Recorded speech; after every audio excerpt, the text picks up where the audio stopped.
What's up folks, today we're going to be talking about Lil Lotus, which you may know as being one of the members of Boyfriendz alongside Smart Death and Lil Aaron, but if you don't know him from that, maybe you know him through his collaborations with Cold Heart, knowing Lil Peep, being an early inspiration to Juice WRLD. What I'm saying here is that he had a lot of influence in the rap game from 2016 to 2019, inspiring many artists, making a lot of connections, and making some pretty interesting music that I feel like a lot of people just pass over nowadays, but definitely needs to be rediscovered and mentioned once again. Because once again, just like many other artists I've covered before, nobody's ever really taken a look at the story of Lil Lotus, looked into everything that he did, the ups, the downs, the weirdo stuff, the but I'm here to tell it all when I look into the story of Lil Lotus. So bear with me here. Lil Lotus was born John Ellis Vilgren III on March 1st, 1994, making him 30 years old at the time that this video is coming out, which I know what you're saying, he's ancient, who cares anymore, he's too old, but come on, 30 is the new 20, guys. He was born in Dallas, Texas, and he's the oldest of all his siblings with one younger brother that many describe as looking exactly like him, which interestingly enough, Ghostmane also has a little brother that looks exactly like him called Horace Black, and there's quite a few parallels between these two artists early on that I feel like are kind of interesting to mention, because unlike many other artists I mentioned in previous videos, when you look at his childhood from an outside perspective, you would think it was pretty happy. His parents were together, they were very religious, it seems like everything was going good, but behind the scenes his father was actually a terrible drug addict. And this is actually the second parallel to Ghostmane, because he also had a terribly abusive father who was addicted to drugs, but unlike Ghostmane, we're not really sure if Lotus was ever in an abusive situation, but either way this was not a great environment for a kid to grow up in, leading him to have depression and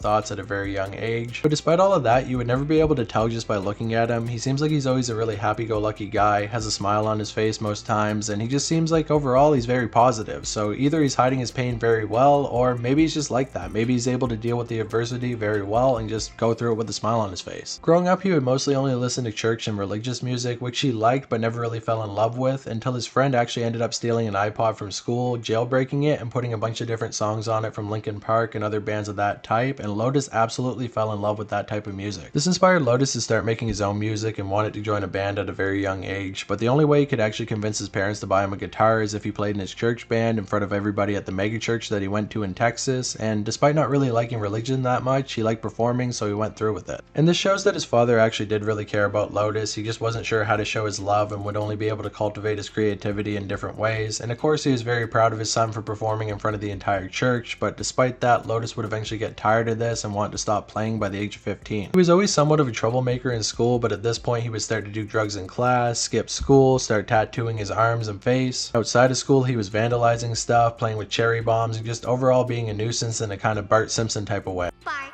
why did you burn my centerpiece? Oh, come on. Was it because you hate me?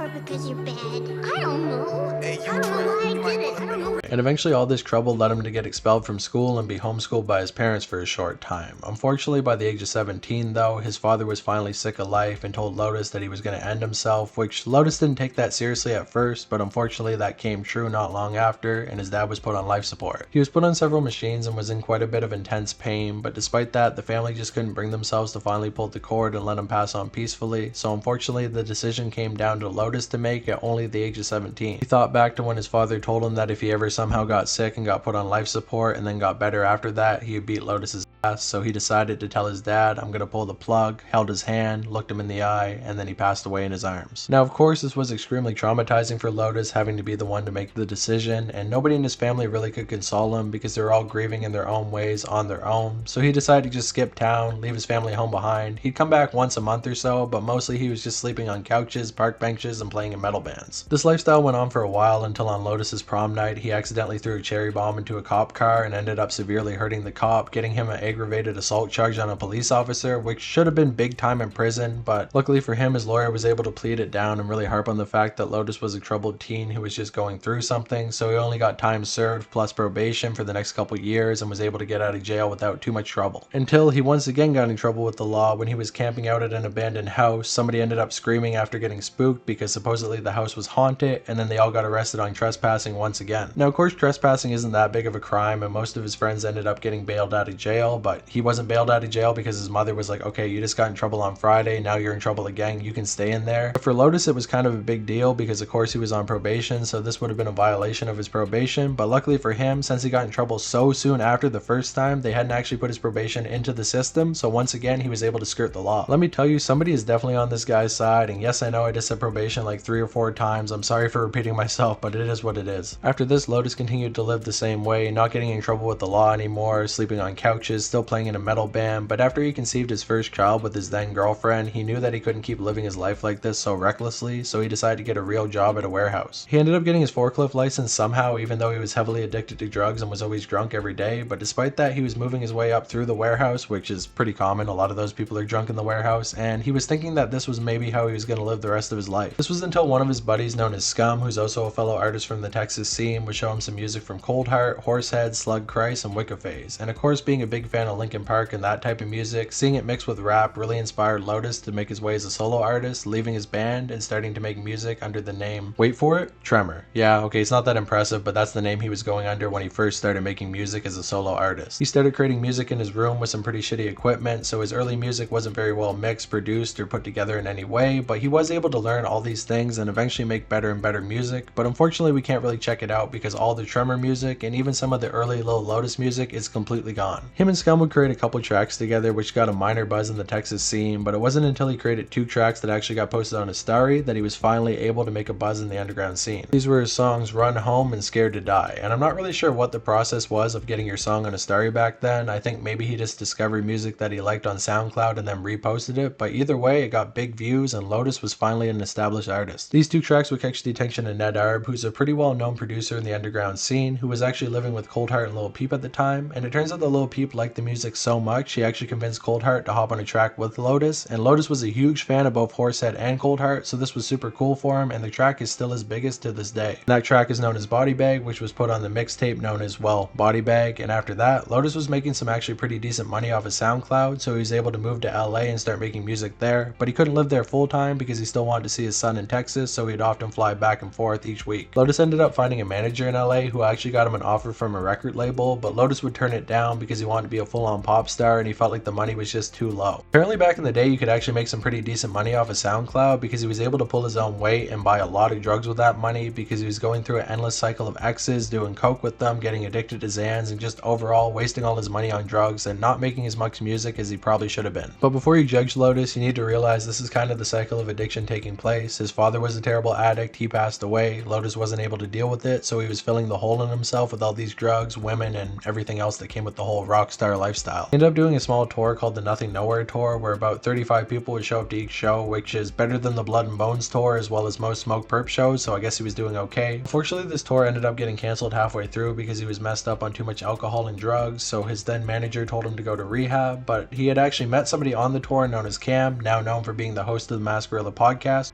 Okay, so real quick, I realized that I accidentally called this guy Cam a couple times, but it's actually Roger from the Mask Gorilla podcast. You can see where I got confused. Cam is the guy from Cuff Boys who also has red hair and looks kind of similar to Roger, but if I say Cam, I mean Roger. That's what I'm talking about, Roger. Who became his new manager, and he told his old manager, I'm not going to rehab, screw you, I found somebody new, you're fired. And this was a good and bad thing because of course Cam was able to guide his career pretty good. They had kind of a bromance, they cared about each other, and he would often take care of Lotus, but Lotus' drug addiction just kept getting worse and worse. Eventually he was doing fentanyl pills and just spiraling out of control completely. But at the same time, he was able to make a new connection with somebody known as Smart Death, which this is the group known as Boyfriendz. Apparently Smart Death and Lil Aaron met on a Christian dating site, and then Lil Lotus met Smart Death in a bathroom. I'm not sure if this is really true. This is the information I found online, but yeah, this is how that legendary group came together. 2017, they started dropping some group projects together, which actually did pretty well. A lot of these songs have 500,000 plays on them just on SoundCloud, so overall it seems like the group was a pretty big hit, and they started doing shows together. Unfortunately, once again, Lotus was just too messed up on drugs, ended up getting in fights at shows, ended up getting drunk and falling asleep on the road, and just overall he was very hard to control, and his career was starting to suffer because of that. Despite that though, he was still growing his influence and making connections, actually getting connected to Juice WRLD pretty early on, who told him to come through to the studio to make a song together, but there was somebody there that Lotus didn't really like, so he never ended up going. The song never got made, and unfortunately not long after that, Juice WRLD ended up passing away. And Lotus had already somewhat been through this because he was supposed to see Lil Peep at his last show in Texas before he passed away, away, but Lotus didn't end up going because he was taking care of his child at the time, and soon after that, of course, Pete passed away. So with all this death happening around him with fellow rappers, he decided he needed to get sober, and he moved back to Texas for a while. He actually managed to get sober for about a year and a half, taking care of his son, living with his brother and a couple of friends, which really inspired him to not get too out of control because he wasn't going to let his son see him too messed up. But the one downside of this is that he wasn't really making music, so his career was starting to grow a little bit stagnant, but he was able to actually get a label deal because Roger was able to talk to somebody and finally find a deal that would really benefit him. This label was known as Epitaph, which was pretty well known for signing punk bands back in the day, and it really gelled with what Lotus was trying to do, so he signed a 2-album deal with them and started creating music. He also created a band around this time called If I Die First, which he feared might mess up his record deal, but they seemed pretty cool with it, and Lotus was really in a comfortable deal that was helping his music career finally flourish. He released a mixtape called 2016 to 2018. I'm not sure if this is an actual mixtape that he released or just fans putting together all his music into one mixtape, but the first real mixtape that he released was All My Little Scars Part 1, which was supposed to be a 3-part album, but unfortunately then the pandemic broke out and then there was all the riots going on, so he didn't want to drop music during that, but eventually he did drop Part 2 and 3 and then started working on his real big album. This album was known as Air Boy, and being the first big project he was releasing underneath a label, he was pretty nervous about it, reworking songs, taking some off, putting some on, and he actually got a couple of features from Travis Barker, which was a huge deal for him because of course he was a big fan of him. And I guess that goes to show that Travis Barker doesn't only work with 10K artists, he actually works with him as well. Maybe Travis Barker just works with anybody he likes, I'm not really sure. The album finally dropped in 2021 with him going on the Masked Gorilla podcast to tell the world that him and Cam wouldn't be working together anymore, but despite that they were still good friends, there was no animosity, it just seemed like it was finally the natural progression of their career and that he had to move on. The other thing he would let everybody know is that he was actually not sober anymore. It seems like he kind of relapsed, but he said he had it under control, and since that day it seems like he hasn't really been off the shits doing anything too crazy. He seems kind of sober, or at least he's doing better, so that's good. He ended up moving into a house with Lil Aaron and Smart Death, which you think would be the worst thing for him because there's a bunch of SoundCloud rappers living together, so you think the drugs would be abundant, but they're all a little bit older and they seem to keep each other in check, not getting too high or getting too crazy. And he's been pretty consistent music wise, putting out the project Nosebleed in 2023, which was followed up by a deluxe version in 2024 that just released not too long ago. I'm not certain if he's in his label or not anymore, but he is touring, doing some pretty big time shows all over the world, so it seems like his career is still doing pretty well. Unfortunately though, it does seem like he kind of messed up his initial buzz. He was a big deal during 2016 to 2019 and he just got too high and messed up to really take advantage of that, but he was able to rebound and now he's doing pretty well, still making full-time money off his career, so you know, you can't really fault him for that. Despite all of that, whether or not his music career worked out or not, it's just nice to see that he was able to break the cycle of addiction. His father was a horrible addict and of course he had his own addiction and own demons to fight, but he never let his son see any of that, and hopefully his son will grow up a lot better. He's a lot better of a father than his own, and it's just nice to see that happen. That's the second artist in a row for these 2 videos that we're talking about who got sober. We got Gizmo getting sober for 2 years, Lil Lotus breaking the chain of addiction in his family. We got some positive vibes going on here. I guess my videos aren't just negative and drama after all. Look guys, the underground is actually great after all. Okay, no, but for real, shout out Lil Lotus. It's great that he was able to turn his life around. He seems to be doing well. It's really cool that he always has a smile on his face and is super positive and humble despite everything that's happened to him in his life. He actually seems to be a good guy in the underground scene, which is somewhat rare, so I gotta shout him out for that. And his music is also pretty good. I listened to quite a bit of it while I was researching for this video. I think you should check it out. Definitely check out his newest album. Super sick stuff right there. And while you're at it, why don't you check out my second channel where I post all the music. Want your own music on there, just go to my Instagram, submit it to that email, and I will post it up. Of course, there's an approval process, but most of the music gets posted up as long as it's mixed well. I even got an interview that will either be up or going up at the time that this video is going out, so if you want to check that out as well, shout out Knife Gang. Subscribe to the channel if you want to. We're making our way to that big 20K, and of course, let me know who you want me to do next because I actually have some time on my hands so I can do some pretty decent videos. So let me know what rapper I should do next, and the one that gets the most likes in the top upvoted comment, I will do a video on them. So yeah, thank you guys for watching. Don't say Space Goes Perp. I'm not going to do that right now. You got to wait for that one. And besides that,